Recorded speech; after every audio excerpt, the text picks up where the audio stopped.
Wali Kota Palembang Harnojoyo memimpin apel 3 pilar Kamtibmas Kota Palembang pada Rabu 22 Maret 2023 di halaman Benteng Kuta Besak, Palembang.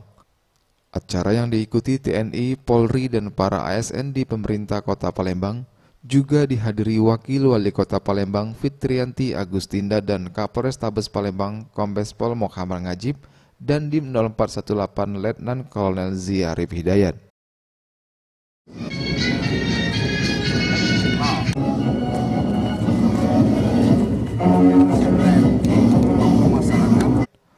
Usai upacara, Wali Kota Palembang Harnojoyo menyampaikan untuk menjaga Kamtibmas atau keamanan dan ketertiban masyarakat tidak cukup dari pemerintah, namun peran semua masyarakat sehingga tetap zero konflik.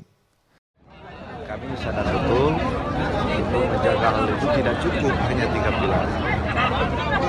Peran kita harus di tokoh masyarakat ini juga berada di depan bersama-sama menjaga ketertiban masyarakat Kota Palembang ini semoga tetap situasi apapun zero konflik.